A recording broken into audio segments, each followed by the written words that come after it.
Hi, I'm Nikki, the Obsessive Bookseller. Welcome to my TBR for Q4 of 2024. My lineup is a lot more ambitious than I'm actually going to have time to get to. I acknowledge that, but this is like dreaming big.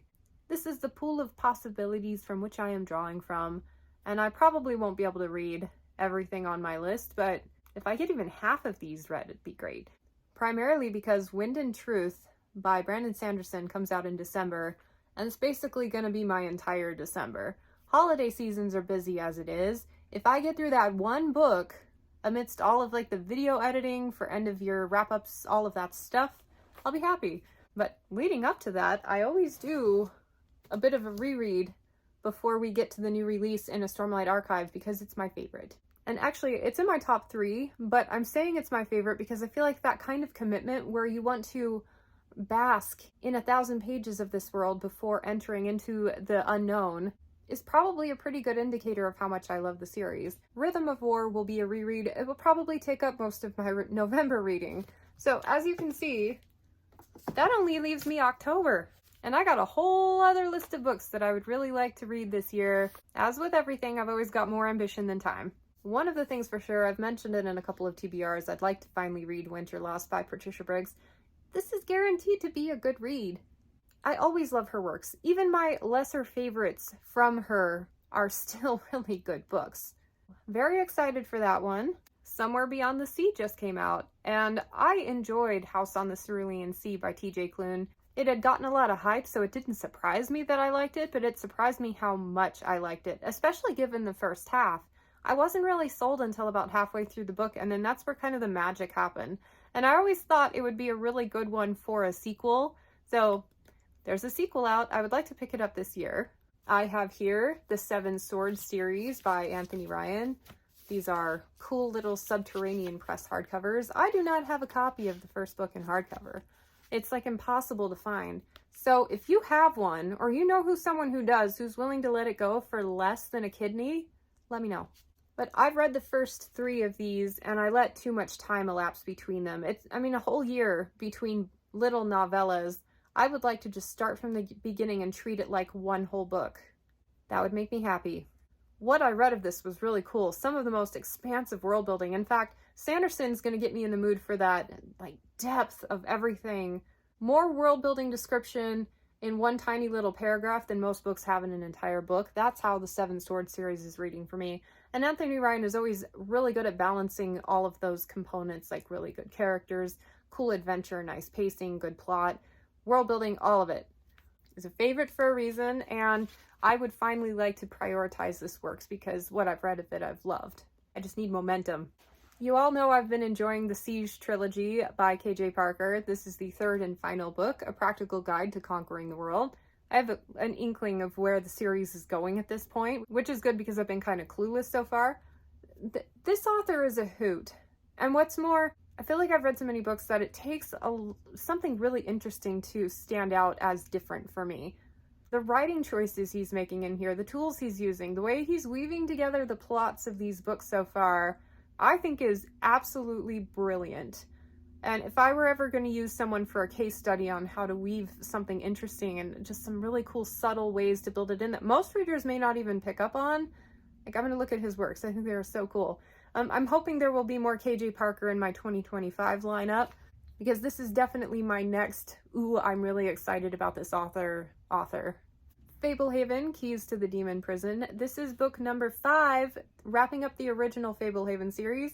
I've read it a couple times, but it's been over 10 years, so I've gone back and reread the first 4 books over the course of the last year or two, and I'm finally on this one. And unlike those, which got rereads before each new release, this one I've only read once, and I don't remember a lot of what happens in it. And I would like to finish this one so that I can then continue on with the Dragon Watch books, which I only made it to book 3. Full disclosure, I didn't like those nearly as much, even though it took my favorite element from Fablehaven and expanded on it. I'll get into that later, but very excited for this one. Feels like one of those books that I just can't wait to pick up because it's going to be like sitting down to read a Harry Potter book. You know, you get that giddy excitement. I can't wait to get to this one. Demon's Bluff by Kim Harrison. Normally I hound for arcs of this one, but I've been trying to limit how many commitments I put myself through.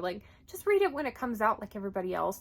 But this one, high priority series, love where the author's going with the series, and yeah, definitely would be a great one to pick up for fall vibes, even though like I've never gotten into the reading for the season type of moods, but watching all this booktube and everybody else talking about fall vibes like made me think of the lineup that I have and the books that could possibly fit, and that this is one of them. Perfect. Witches, demons, vampires, the whole works. Speaking Bones by Ken Liu, the fourth and final book to the Dandelion Dynasty series. My patrons and I are going to read this together, and I love this series. I think it is so cool. The amount of time and attention and care the author took to every single component in this series. I just, there's so many astounding things that are happening in here. From the pacing, like you just remember all the characters. Everything is such novelty that it sticks in your head. And there are so many things in here I mentioned in Parker that I've never seen done anywhere else before, at least not to this impeccable of a level. Like, so good. I cannot wait to see how the story finally ends. We've been working on these for about a year now. Disquiet Gods by Christopher Rocchio, along with a novella, Drugs of Empire. These are the only two things I haven't read in this series. And as I've mentioned since the beginning of the year, this is my highest priority series I have going right now. And I'm almost wrapping up everything that's been published. So I've been really enjoying it. I think it's benefited from me reading a lot of things back to back. And as a whole, I am incredibly thrilled that I took the time to do that, because really good stuff in here. Figuring out what he's going to do next is my favorite part of the series. That sense of discovery. Love it. For something lighthearted, I'd like to throw in another Emily Henry. There are only 2 books from this author that I haven't read yet, this being one of them. I've heard mixed reviews on this one, but you know, I've heard mixed reviews on everything but Book Lovers. It seems like everybody loves Book Lovers and the rest are kind of take it or leave it. I have absolutely loved every single last title. Maybe this one will be the bust, I'm not sure, but man, she's good. Ooh, more fall stuff. Sookie Stackhouse. This is one of those series that, before this season of life where I have gotten myself down the rabbit hole of so many series open at once, I would have kind of binged these. Like, not intentionally, but just like candy, just to have one more. They're so good. I really liked the most recent book I read in this series, and I've been stalling on these because I have so many other things vying for my attention, but this season I would like to take time to progress this series further a little more. I think it's books like 6 and 7.